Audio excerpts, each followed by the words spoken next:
साथियों, आप सभी का आपके अपने यूट्यूब चैनल टारगेट टीचिंग 247 में स्वागत है। साथियों, आज एक बेहद ही हम एक गंभीर विषय पर चर्चा करने जा रहे हैं और आज का ये जो टॉपिक रहने वाला है वो ये है। जो भी साथी हमारे बीपीएससी टीआई 4.0 एग्जाम में क्लियर होने जा रहे हैं, उनके लिए जीके जीएस को लेकर खास तौर से जो साथी 6 to 8 टीजीटी पीजीटी की तैयारी कर रहे हैं, तो जो जीके जीएस का 40 प्रश्न आते हैं 40 नंबर के, उसको लेकर बहुत ही अब भी मैं काफ़ी वीडियो बना चुका हूँ इसके बारे में, फिर भी अब तक भी काफ़ी साथियों को एक डर बना हुआ है कि सर कैसे करें। अभी चीज़ें संशय बना ही हुआ है और साथ में एक पीआरटी के साथियों के लिए भी एक संशय बना हुआ है कि सर मैं कौन सा जो है एक किताब लूँ जो मेरे लिए बेस्ट रहेगा।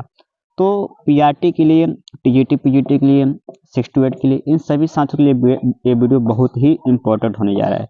पहले तो मैं बात करूँगा जो साथी हमारे जो है क्या कहते हैं कि 6 to 8 टीजीटी या पीजीटी की तैयारी करते हैं, उनके लिए कौन एक बेस्ट बुक होनी चाहिए जीके जीएस के लिए। उसके बाद मैं बात करूंगा पीआरटी के लिए कि उनका जो पूरा सामान्य अध्ययन होता है 120 प्रश्न आते हैं, उसके लिए कौन सी बुक बेहतर होगी। तो पहले साथियों मैं पहले अगर बात करूंगा तो 6 to 8 के लिए, तो आप हमारे बगल स्क्रीन में देख पा रहे होंगे कि दो किताबें हमने आपको यहाँ पे दिखाया हुआ है। एक किताब है बीपीएससी पूर्वावलोकन का, ये किताब है, और जिसमें आप देख सकते हैं इसमें अब तक के जितने भी बीपीएससी एग्जाम करवाती है, चाहे सीडीपीओ हो गया, सीडीपीओ आप जितने भी साल एग्जाम करवाए हैं, बीपीएससी टीआरई का हो गया, टीआरई 2 का हो गया, टीआरई 3 का हो गया, या इन सभी के जो भी जीके जीएस के प्रश्न आते हैं, चाहे वो इतिहास, भारतीय इतिहास को लेकर, भारतीय राज्य व्यवस्था पॉलिटी को लेकर, सामान्य भूगोल को लेकर, अर्थव्यवस्था को लेकर, विज्ञान को लेकर, सामान्य गणित, चाहे रीजनिंग हुआ, समसामयिकी हुआ, बिहार राज्य हुआ, ये सभी प्रश्न का समावेश जो है आपको देखने को मिलेगा। और एक सबसे इसमें अच्छी बात यह है कि इसमें चैप्टर वाइज दिया है। क्या दिया है? चैप्टर वाइज दिया है। अब आपके लिए जो भी साथी 40 नंबर के लिए परेशान हैं, उनके लिए ये बुक बेस्ट रहेगी। पहली बात, ये बुक सबसे बेस्ट रहेगी, ठीक। या यदि आपके पास से किताब, आप पहले तो कोशिश करिए कि बीपीएससी जो पूर्वालोकन है, इसमें सारी चीजें मिल जाएगी आपको, और जो है ये इसमें सभी चीजें चैप्टर वाइज मिलेगी। तो आप चाहे जहां से आपने पैड बैच पढ़ा, अब कैसे मान लेते हैं आपने कहीं से जीके जीएस का विज्ञान कहीं पैड बैच से पढ़ लिए, आपको आना है, इसमें एमसीक्यू फॉर्म में दिया रहेगा, आपको यहाँ पे आना है और जो भी मान लेते हैं आपने वहां से पढ़ लिया, क्या कहते हैं कि धातु अधातु चैप्टर पढ़ लिए, यहाँ पे आना है, समान विज्ञान का सेक्शन खोलना है और समान विज्ञान जितने भी प्रश्न इसमें दिए हैं चैप्टर वाइज धातु अधातु से, सारा चैप्टर वाइज आपको अभ्यास कर लेना है। ऐसे आपको काम करना है। तो ये इतना आप कर लिए, पैड बैच कहीं पढ़ वो कर लीजिए, या केवल इससे भी आप अभ्यास कर लेंगे। यदि आपको पहले से बेहतर सभी विषयों की समझ है, आप टीआरई 1.0 2.0 तैयारी किए हुए हैं, तो आपके लिए पैड बैच तो जरूरी होगा नहीं, तो आप केवल इसी किताब से अध्ययन कर लेंगे तो आपका काम बन जाएगा, ठीक। यदि आप बैच लिए हो तो अच्छी बात है, आप बैच से पढ़िए, वहां के एक बार पीडीएफ मान लेते किसी चैप्टर का पढ़ लिए, आके इस बुक से अभ्यास कर लीजिए, तो ये बुक आपके लिए बेस्ट रहेगी, ठीक। और ऐसे में बात करूंगा एक दूसरी बुक आप देख सकते हैं, यूथ कंपटीशन टाइम्स की, उसके बगल में है। और ये तो इन दोनों में, अब इसमें क्या खासियत है, उसमें आपके सभी था, उसमें आपको जो है भारतीय इतिहास भी था, भारतीय अर्थव्यवस्था था, भारतीय राज्य व्यवस्था, सारा कुछ था। और इसमें क्या है, आपको जो है केवल जो है गणित मिलेगा, समान जागरूकता मिलेगा, भूगोल मिलेगा, समान विज्ञान मिलेगा, भारतीय राष्ट्रीय आंदोलन मिलेगा, यानी जो वैसे होते हैं।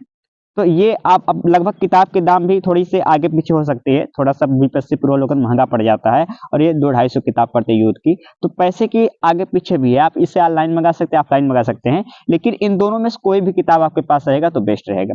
अब मैं बात करूंगा यूथ कंपटीशन में, तो इसमें भी जो है क्या है, ये पीआरटी 6 to 8 टीजीटी पीजीटी सबके लिए कारगर है। और इसमें 1.0 2.0 3.0 का जो कैंसिल एग्जाम हुआ था, उसका जो रिग एग्जाम हुआ था, सारा कुछ पेपर, पूरा पेपर का विद एक्सप्लेनेशन चैप्टर वाइज सारा कुछ इसमें भी दिया हुआ है। तो आप चाहे यूथ का लीजिए और चाहे बीपीएससी पूर्वालोकन का, दोनों मत लीजिए, कोई एक ही लीजिए। मैं तो कह रहा हूँ बीपीएससी पूर्वालोकन बेस्ट पड़ेगा, इसी को ले लीजिए, और नहीं मिल पा रहा है तो आप यूथ का भी ले लेंगे तो आपका काम बन जाएगा। तो ये पूरी बात रही टीजीटी 6 to 8 पीजीटी और क्या कहते हैं ये इन साथियों के लिए। अब हम बात करेंगे पीआरटी के साथियों के लिए। अब पीआरटी के साथियों के लिए आपके पास मैं फिर दो बुक को बताऊंगा।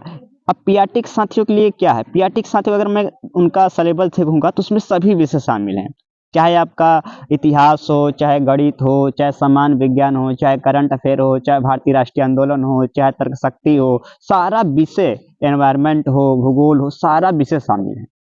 तो उनके लिए क्या मैं 2 बुक रिकमेंड करूँगा, या तो ये ले लें बीपीएससी पूर्वावलोकन, अगर ये ले लेंगे तो बेस्ट रहेगा।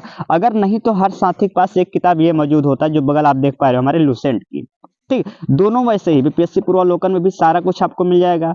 अब बीपीएससी थोड़ा-सा आपको जो पूर्वावलोकन ये बीपीएससी से थोड़ा-सा जुड़ा हुआ चीज़ें हैं। तो ये इससे एक फ़ायदा ये होगा कि आपको जो है कहीं अलग से बीपीएससी के प्रश्न ढूँढने की ज़रूरत नहीं पड़ेगी, आपको मिल जाएगा। और यदि आपके पास ये नहीं है तो आप यदि आपके पास ये है लुसेंट का आप देख पा रहे हैं ग्रीन वाला, अब इसमें भी सारा विषय दिया है, बिल्कुल चैप्टर वाइज़ एमसीक्यू दिया है। तो ये आप इन दोनों में से कोई भी पीआरटी के साथ ही इन दोनों में से कोई भी एक बुक ले लेंगे और कहीं से भी आप पैड बैच ले लीजिए, वहाँ से किसी चैप्टर का थ्योरी तैयार कर लीजिए, उसके बाद आके इन दोनों किताब में से किसी एक किताब जो भी आपके पास हो, उसके आके चैप्टर वाइज़ पीवाईक्यू को सॉल्व करिए, आपका बिल्कुल काम बन जाएगा। तो यही पूरी आज की स्ट्रेटेजी रही जीके, जीएस और इन सभी चीज़ों को लेकर। ठीक, तो हमें उम्मीद है आपको ये पसंद आएगी। इसी तरीके से आप चाहते हैं आपको मैं गाइड करता रहूँ। रही बात एनसीईआरटी की, तो एनसीईआरटी सार आप अगर बहुत ज़रूरी नहीं है, आप यदि लग रहा है कि एनसीईआरटी सार जो है नहीं पढ़ पाएँगे, आपके पास समय नहीं बच पा रहा है, अगर समय बच पा रहा है तो एनसीईआरटी सार पढ़ लीजिए। हालाँकि जब आप ये किताबें ले लेंगे बीपीएससी पूर्वावलोकन, पैड बैच ले लेंगे तो उसके बाद एनसीईआरटी सार का बहुत कम ही महत्व बचता है। लेकिन यदि आप सेल्फ स्टडी करें तो एनसीईआरटी सार पढ़ना पड़ेगा, और एनसीईआरटी सार आप मार्केट से अगर ले सके तो अच्छी बात है, और नहीं ले सके तो जैसा हमारे स्क्रीन पे दिख रहा है आप हमें मैसेज करिएगा, हम आपको बिल्कुल ईज़िली अवेलेबल करा देंगे। तो ये पूरी आज का जो स्ट्रेटेजी रहा, हमें उम्मीद है आपको पसंद आई आई होगी। मिलते हैं अगले वीडियो में, तब तक सुनने के लिए सभी का धन्यवाद।